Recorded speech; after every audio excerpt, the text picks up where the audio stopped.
আমার জায়গায় সে কিভাবে ডিজাইন ডিরেক্টর হলো? আমি এই সত্যটা অভিনবজিকে বলবই। গায়ত্রী দেবী অবনীর কথা শুনে রেগে উঠলেন। তিনি অবনীর হাত জোরে চেপে ধরে অফিসের বাইরে টেনে নিয়ে গেলেন। নীল আর সানায়া অবনীর এই অবস্থা দেখে মজা পেতে লাগল। গায়ত্রী দেবী ঠান্ডা গলায় বললেন, আমি বললাম না অবতার কোম্পানির চেয়ারম্যানের সামনে আমার কোনো ঝামেলা চাই না। তুমি যদি তোমার আবেগ কন্ট্রোল করতে না পারো তাহলে এখান থেকে চলে যাও। যেভাবে তোমার স্বামী বিনা পরিশ্রমে খায় তুমিও তাই করো। তোমার ডিজাইনের বদলে তোমাকে বেতন আর বোনাস বিনা কাজে দিয়ে দেব, কিন্তু তুমি আমার কোম্পানির মুখ নও। চলে যাও এখান থেকে। এই কথা বলেই গায়ত্রী দেবী জোরে অবনীকে ধাক্কা দিলেন। অবনী ভারসাম্য হারিয়ে মাটিতে পড়ে যাচ্ছিল। অফিসের সবাই এই দৃশ্যটা দেখছিল। নীল আর সানায়া এমন হাসছিল যেন লটারিতে জিতেছে। কিন্তু অবনী মাটিতে পড়ার আগেই গৌতম তাকে ধরে ফেলে এবং রাগে গায়ত্রী দেবীর দিকে তীক্ষ্ণ দৃষ্টিতে তাকায়। গৌতম অবনীর চোখে জল আর লজ্জা দেখে আগুনের মতো ক্রুদ্ধ হয়ে ওঠে। তার ইচ্ছে হলে এখনই সে আগরওয়াল গ্রুপের পুরো বিল্ডিং মাটির সঙ্গে মিশিয়ে দিত, কিন্তু গায়ত্রী দেবীর অহংকারের সঙ্গে কিছু করার আগেই অবনী গৌতমকে থামিয়ে বলে, আমাকে এখনই বাড়ি নিয়ে চলো, মাথাটা ব্যথা করছে। গৌতম যদিও গায়ত্রী দেবীকে শিক্ষা না দিয়ে যেতে চায়নি, তবুও অবনীর কষ্ট তার পক্ষে দেখা যাচ্ছিল না। সে অবনীকে গাড়িতে বসিয়ে বাড়ি নিয়ে যায়। যাওয়ার সময় সে গায়ত্রী দেবী ও নীলের মুখে এক রকমের স্বস্তির হাসি দেখে আর মনে মনে প্রতিজ্ঞা করে, যেভাবে আজ অবনীকে সবার সামনে অপমান করা হলো, ঠিক তেমনই অপমান আমি গায়ত্রী দেবী আর নীল দুজনেরই করব। গাড়ি চালাতে চালাতে গৌতম অবনীর ছড়িয়ে পড়া চুলের ফাঁকে তার চোখের জল লক্ষ্য করে। অবনী, কি হয়েছে? দাদি এমন কেন করলেন? দাদিশা শব্দটা শুনেই অবনী হাউমাউ করে কেঁদে ওঠে। দাদিশা আমার তৈরি করা ডিজাইনটা আজ নীলকে দিয়ে দিলেন।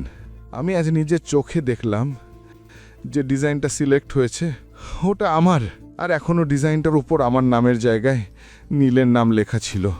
কিন্তু যখন আমি দাদির কাছে এই বিষয়ে জানতে চাইলাম, তিনি উল্টে আমাকে হুমকি দিলেন। আমি কখনো ভাবিনি যে দাদি এমন নিচু কাজ করবেন। কে এই সবের পেছনে দাদিশার হাত আছে? আর নীল কি তার আড়ালে এইসব করছে? গৌতমের রাগ চরমে উঠেছিল।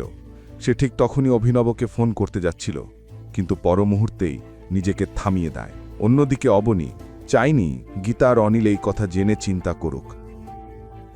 এই ভেবে সে চোখের জল মুছে নেয় আর দুজনে একসঙ্গে বাড়ির ভেতরে ঢোকে। গৌতম, মা বাবা যেন কিছু টের না পায়।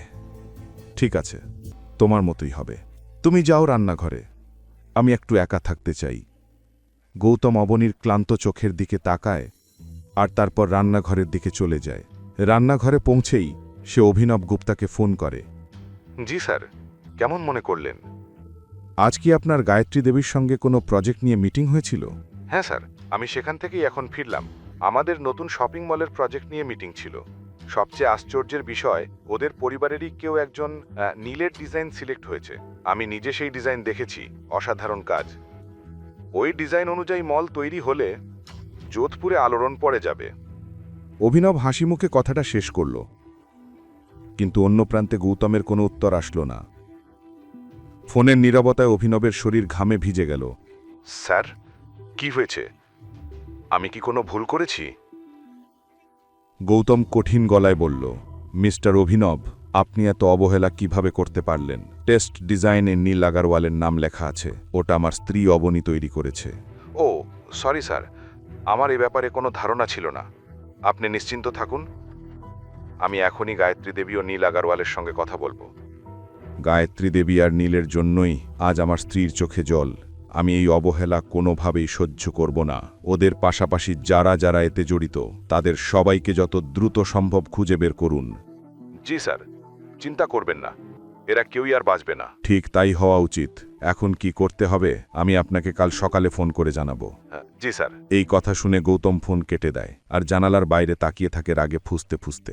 তার চোখে তখন আগুনের প্রতিশোধের আগুন জ্বলছিল। গায়ত্রী দেবী, এখন দেখো আমি কি করি। এখন আর সহ্য হবে না তোমার ইচ্ছে মতো চলা। অবনীর চোখে যে জল এসেছে তার দাম তোমাকে দিতেই হবে। পরের কাহিনী জানতে দেখতে থাকুন পরবর্তী এপিসোডগুলো শুধুমাত্র পকেট এফএম ইউটিউব চ্যানেলে। আর রয়্যাল ওয়ারিশের সব এপিসোড শুনতে এখনই ডাউনলোড করুন পকেট এফএম অ্যাপ, লিংক দেওয়া আছে ডিসক্রিপশনে।